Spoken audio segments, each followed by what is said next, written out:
Hello there. Thank you so much for joining us today on The Best of Both Worlds. Today we have a special guest, Karen Farnsworth.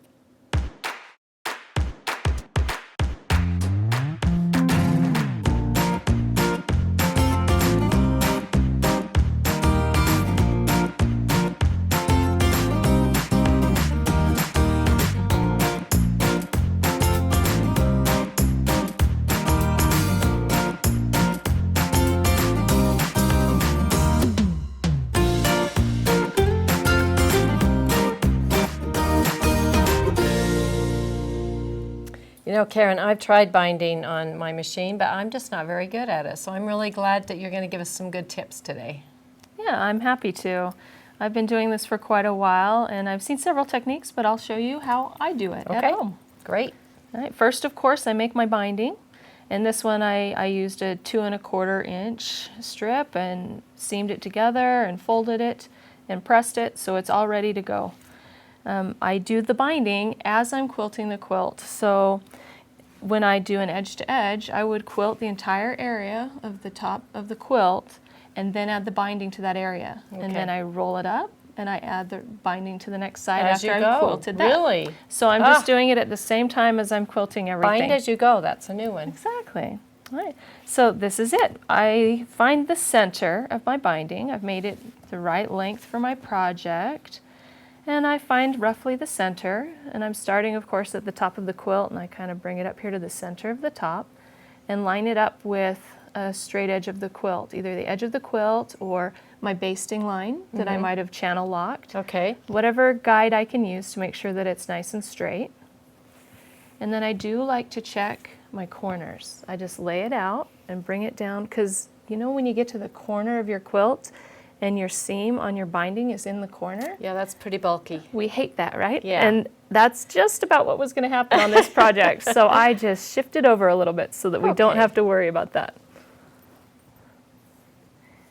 And then I'm just going to stitch away. I like to start at the center. And you can pin that binding down if you're more comfortable having it stabilized that way. I just move my quilting machine onto it.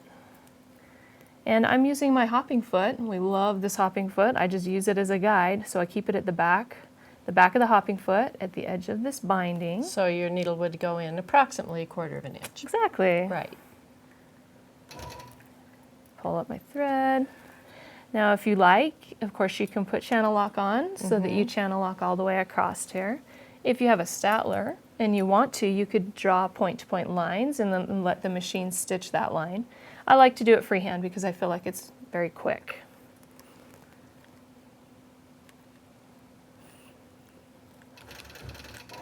And if you've channel locked the first line, then this, you know, the channel lock would work here. Oftentimes, Exactly. yeah, oftentimes it doesn't, but this should work if you have that first line with your channel lock. And I'm going to stitch along that edge.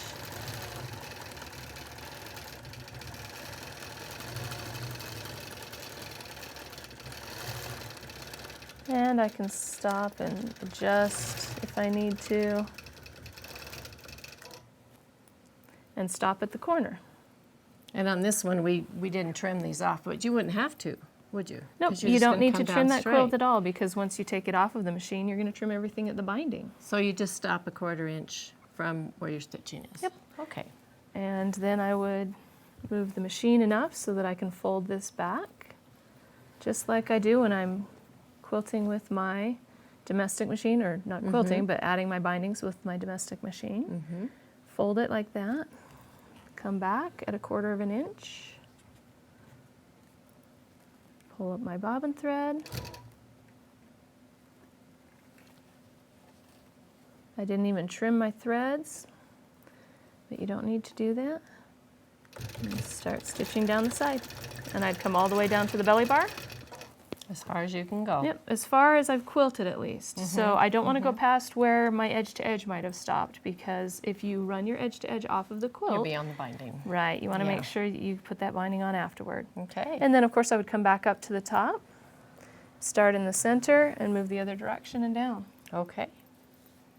And it's as easy as that. So this is a hand binding.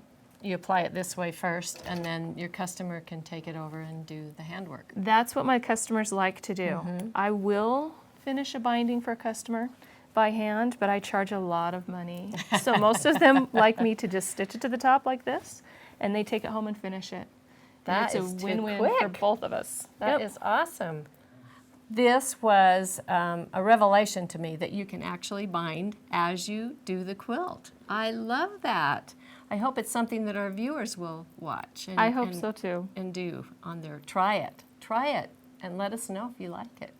Thank you, Karen, for being with us today and showing us all these cool ideas. Really appreciate you coming. You're welcome. I really enjoyed it. Thanks for joining us on The Best of Both Worlds.